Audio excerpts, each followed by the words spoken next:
Este tema que vamos a plantear el día de hoy es trascendental para nuestra felicidad cotidiana. Porque todos pensamos que la felicidad es algo a lo que vamos a llegar. Todos nos vamos a aposentar, a jubilar. Todos vamos a salir de vacaciones cuando nuestros hijos terminen las universidades. Todos vamos a llegar. Eso y la felicidad entonces es un asunto que estamos postergando para siempre. Pero en el medio, colocamos una cosa que se va convirtiendo en un monstruo, que es el miedo a perder y a no llegar. Y como alguna vez escuché en una conferencia, todos ustedes y yo vamos a morir.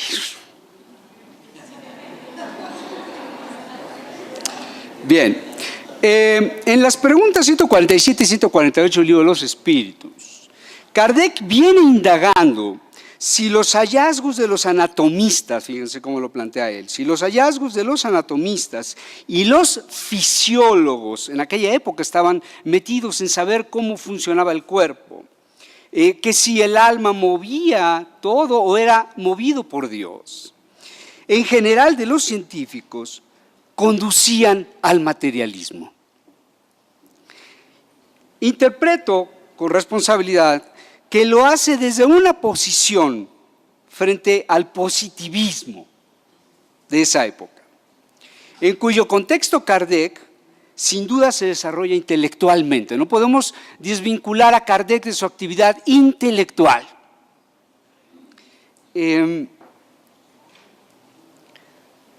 Al igual que en otras grandes corrientes filosóficas y científicas que en ese momento en la Europa estaban ocurriendo. Es decir, nada existía que no fuera comprobable científicamente, como lo planteaba Auguste Comte, desarrollador de esta teoría en Francia. Por lo tanto, la existencia del alma o la vida extrafísica estaban descartadas. No así para los grandes filósofos del idealismo alemán, como Divaldo lo decía ayer, que buscaban, fíjense ustedes, después de un periodo de oscurantismo medieval, conducido por religión, buscaba la esencia y el origen del alma en su relación con Dios, pero sin ninguna interferencia religiosa. El hombre regresando a Dios, sin ninguna interpretación culpígena ni pecaminosa. Por algo en Génesis, se nos dice, en el libro Génesis, se nos dice que la revelación de las cosas morales se realiza por medio de los filósofos, cuyas ideas perduran a través del tiempo y no de los religiosos. Así dice carácter de la revelación espírita en Génesis. Entonces, en su reflexión, Kardec infiere que el materialismo puede ser una consecuencia de estos estudios científicos y que estos deberían de algún modo mostrarnos la superioridad de la inteligencia que creó los cuerpos humanos, terminando por preguntar a los espíritus si en consecuencia esos estudios eran peligrosos. Bien. Antes de conocer la respuesta que le dan los espíritus a Kardec, seguramente todos ustedes lo saben, debemos tener por ciertas tres cosas.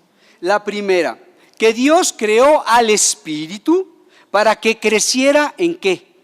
En intelecto y moralidad. Hay un dicho en algún lugar que dicen que ¿qué es la moral?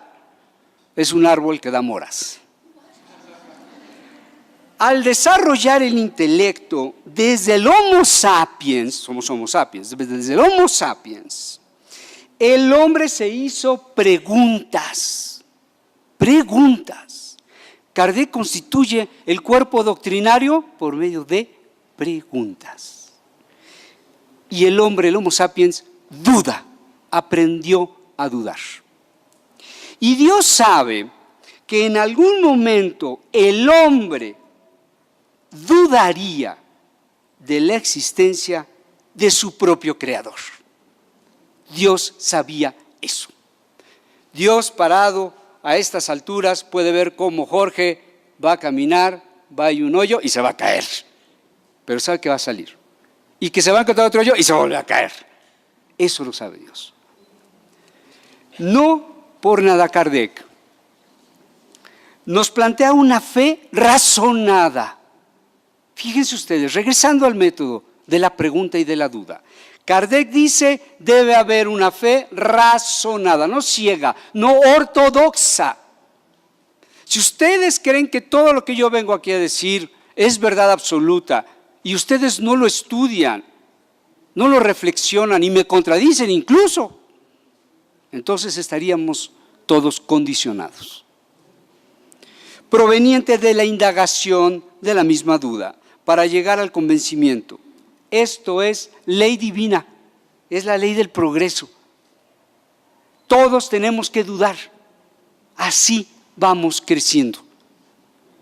Segunda, teniendo el espíritu libre albedrío, inviolable por decisión divina, Kardec preguntaba libremente a los espíritus lo que él pensaba debía inquirir, lo que creía que merecía superior esclarecimiento en su contexto social que vivía Kardec, porque él era un pensador, un científico social.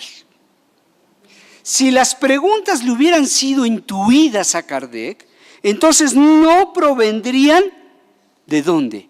De su libre albedrío.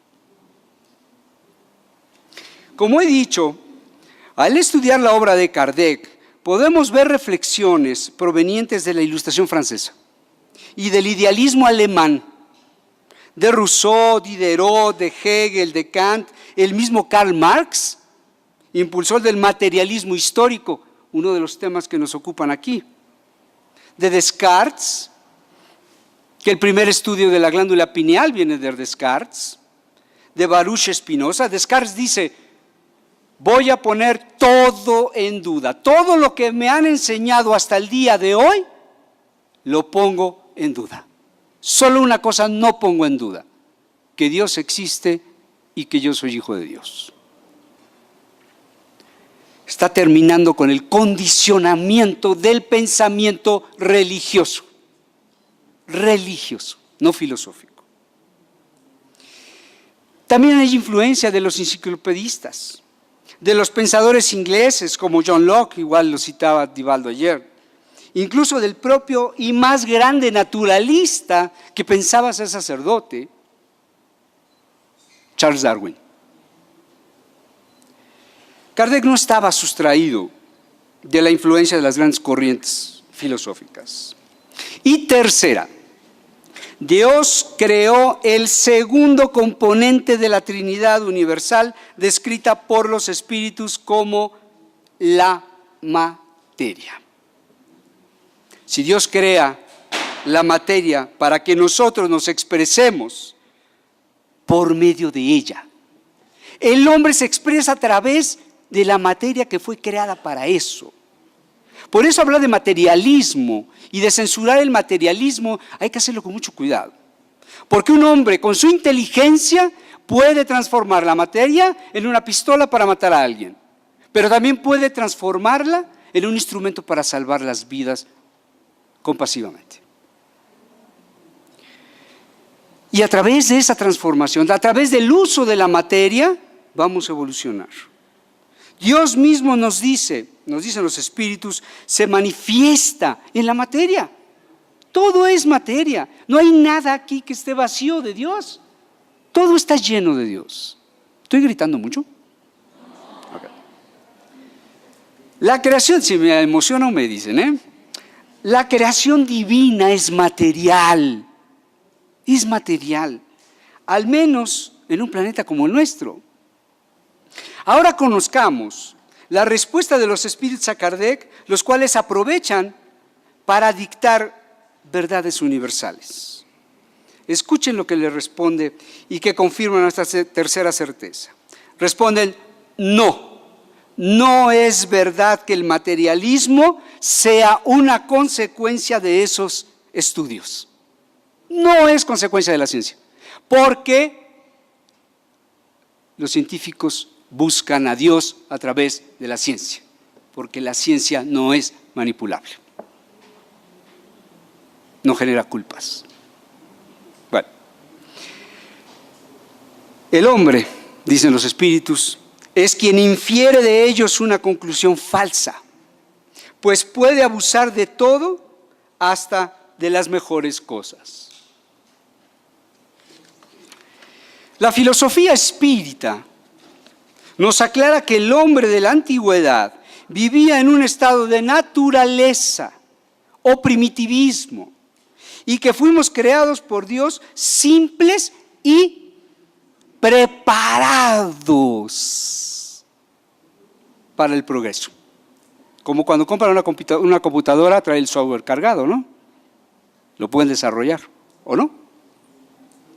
El cual es inevitable en sus dos características, ya sabemos aquí, intelectual y moral. Y entendiéndose esta última, la moral, como la sublimación de los sentimientos y el actuar ético, amoroso. Eso es evangelio. Eso es evangelio puro. Ética amorosa. Kardec es esclarecido que para dejar ese estado de naturaleza, el hombre tiene el medio que es la civilización.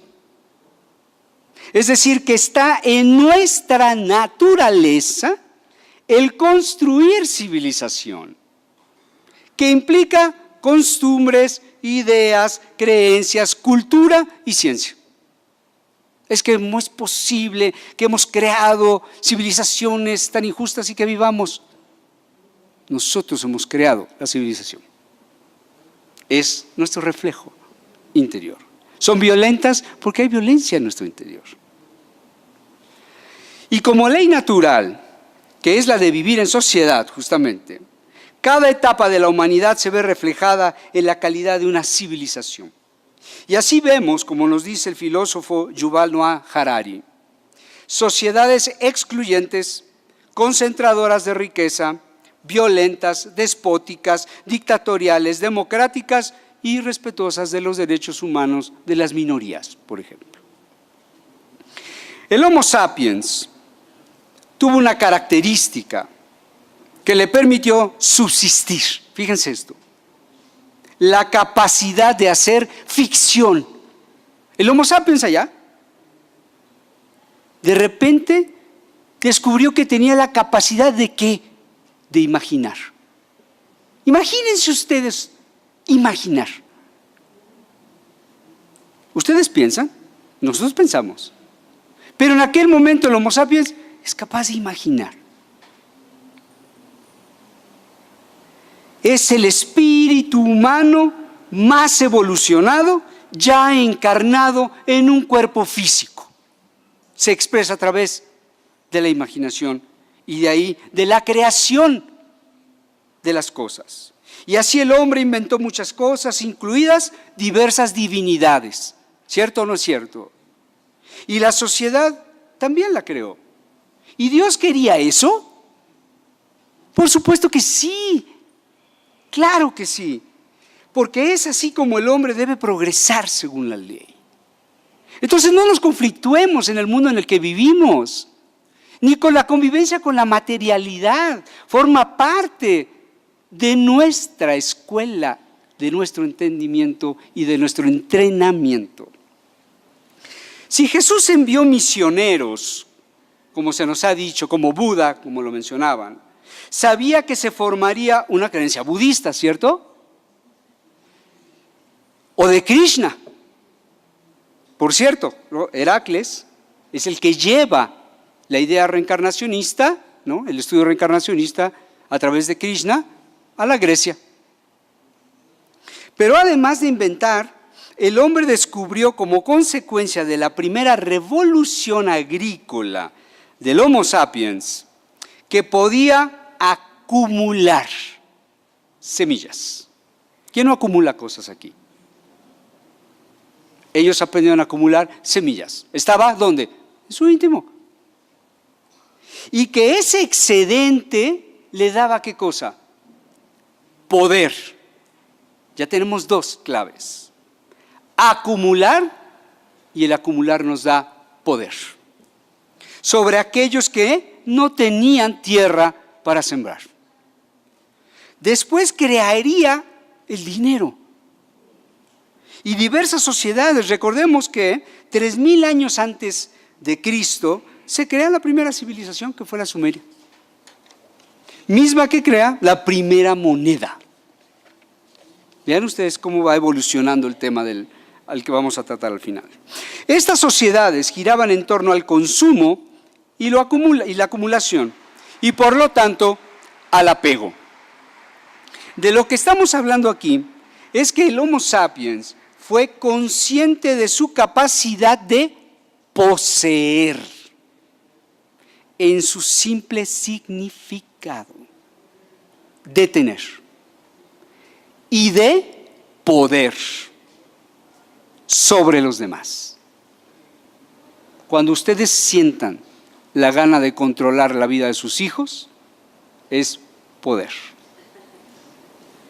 Que no los oigan sus hijos, ¿eh? Sáquenlos, por favor, es para adultos. También fue consciente de su capacidad de ¿qué? De perder. No se puede tener poder sin experimentar el perder. Y experimentó el sentimiento de pérdida.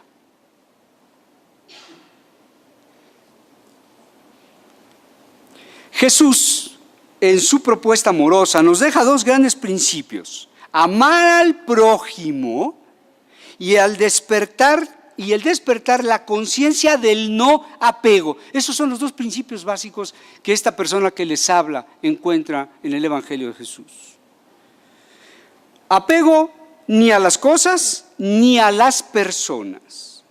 Y el gran paradigma planteado por Jesús a la humanidad de todos los tiempos es el siguiente: yo te seguiré, permíteme primero colocar parte a los que están en mi casa.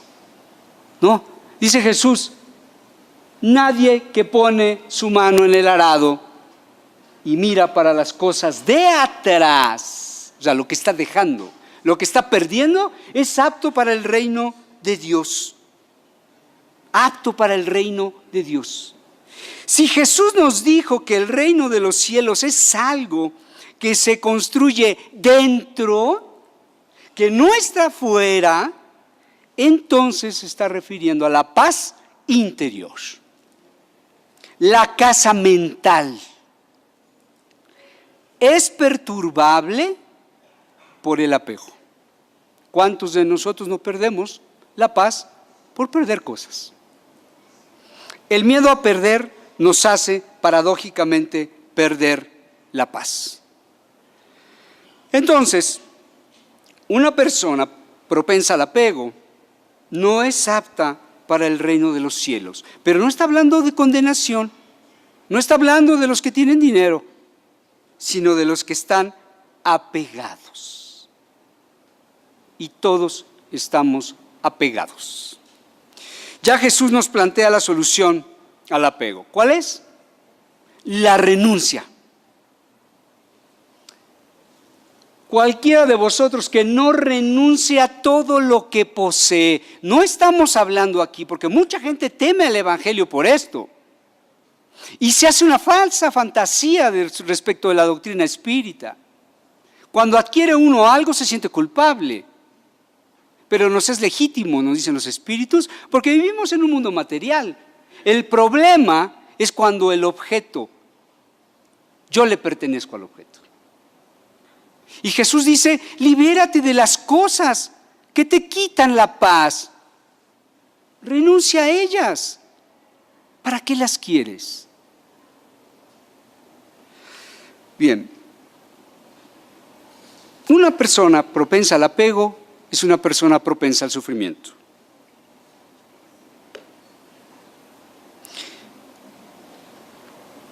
Si una ley divina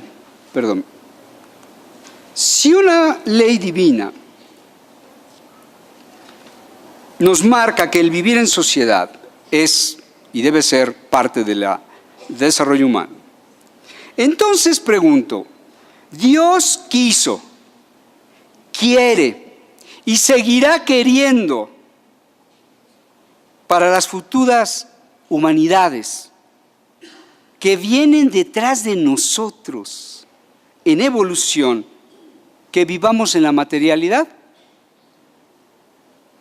Sí, por supuesto.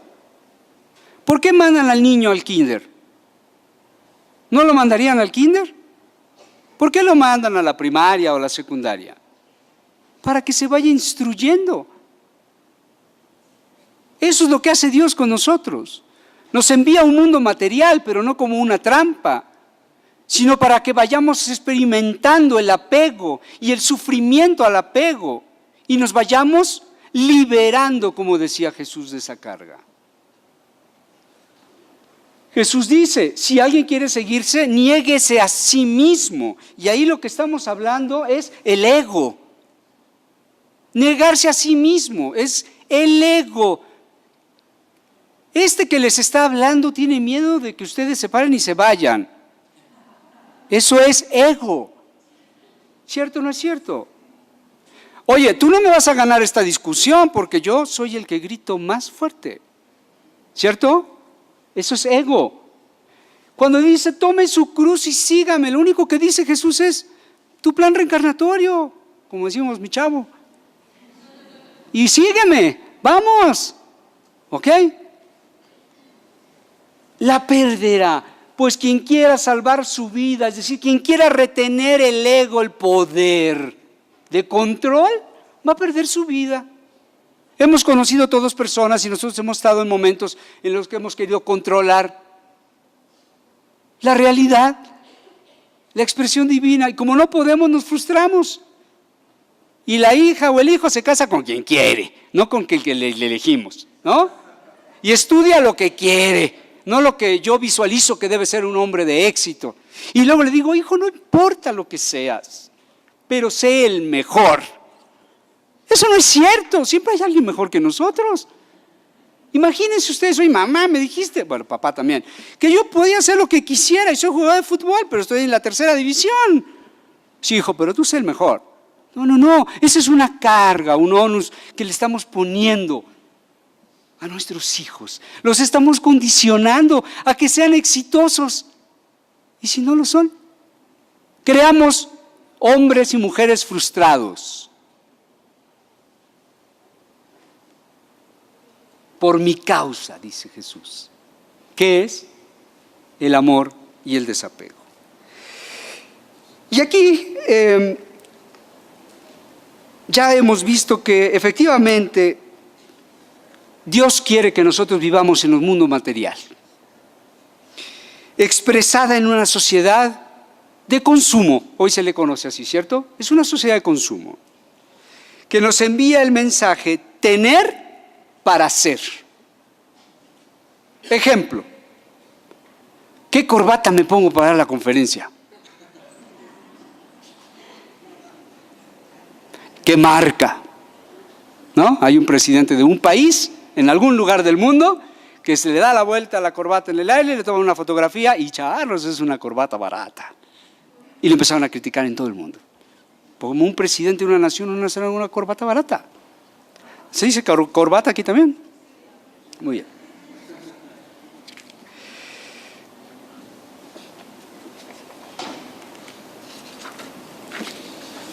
El problema comienza cuando buscamos la felicidad y la gratificación,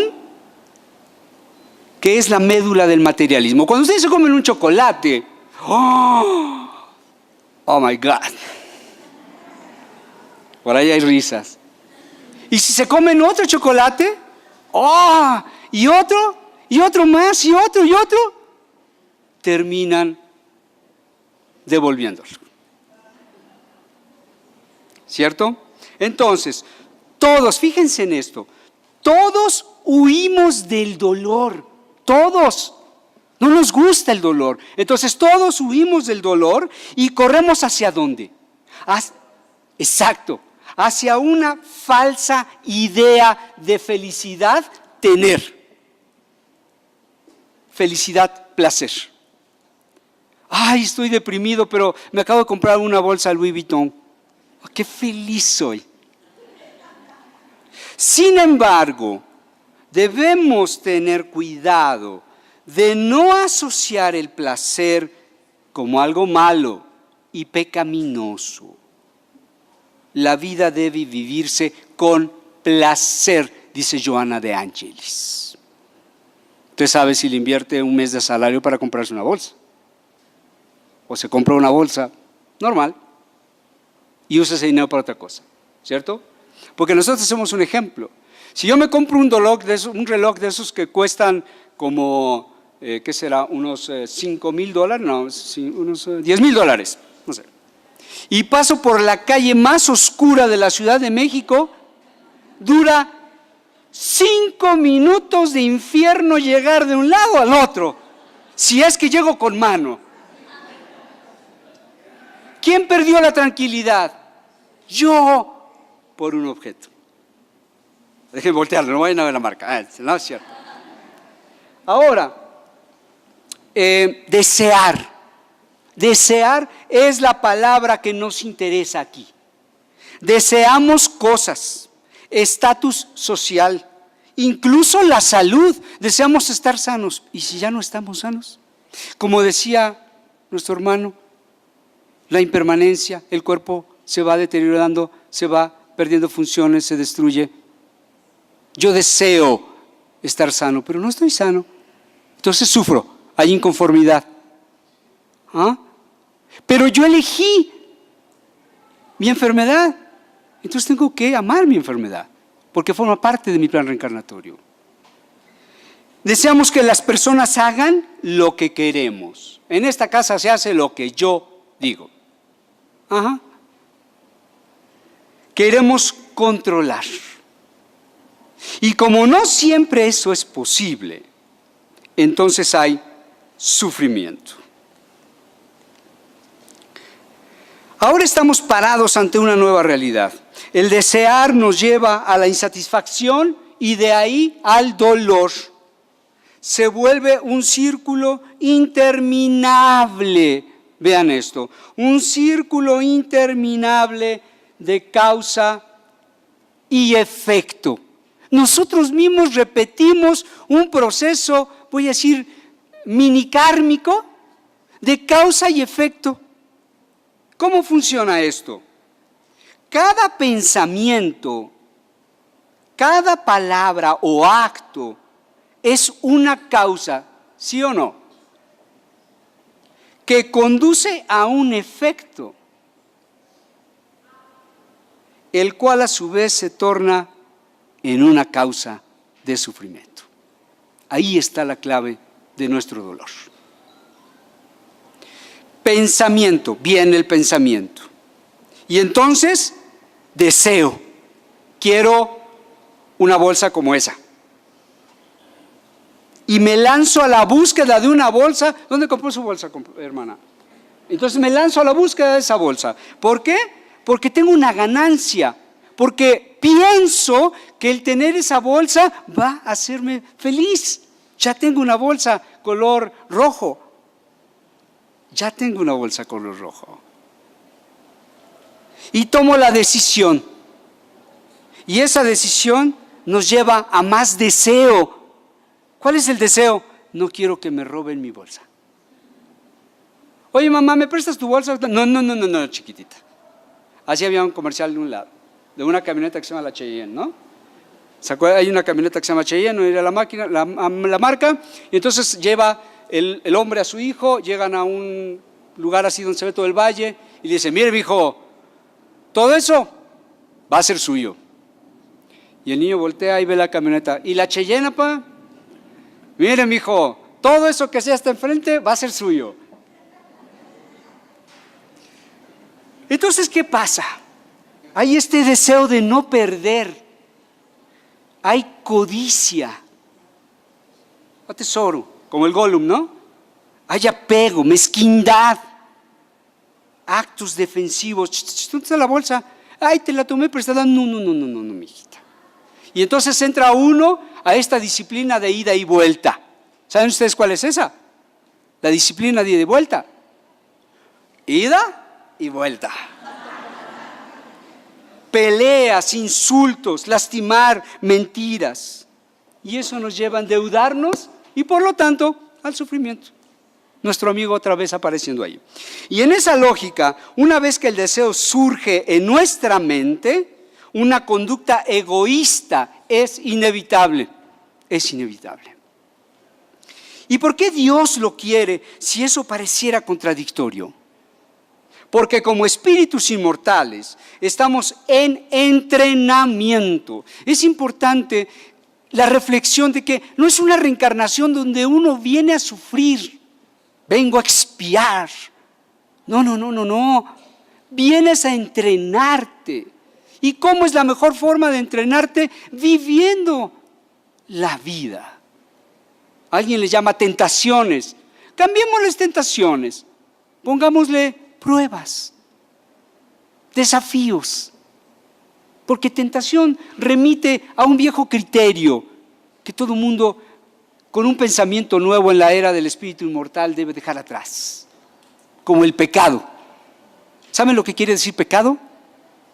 Pecado es errar el camino. Bien, ¿por qué Dios? Sí. Bueno, la renuncia. No entremos en pánico. Los espíritus nos dicen que el Evangelio, según el espiritismo, que los deseos de buscar el bienestar fuerzan al hombre a mejorar todas las cosas impulsados por el instinto del progreso y de conservación. Y entonces, ¿cómo vivir? Se pregunta Johanna de Angelis. Y ella dice, vivir de la mejor forma posible es el desafío inmediato. Vamos acortando. Johanna de Angelis menciona una cosa extraordinaria. Le llama al mundo espiritual como el mundo de las causas. Y los hinduistas le llaman al mundo material el maya, el mundo de las apariencias. Jesús lo dijo de una manera: dad al César lo que es del César y a Dios lo que es de Dios. Clarísimo. Hay materialidad y espiritualidad. Y un maestro oriental dijo una vez: si lo puedes tocar, si lo puedes sentir, si lo puedes saborear, incluso ver, entonces no existe. Esa es la clave. Este mundo material es en el que vivimos, no es real, mis queridos amigos. Es solo un momento, una estancia temporaria.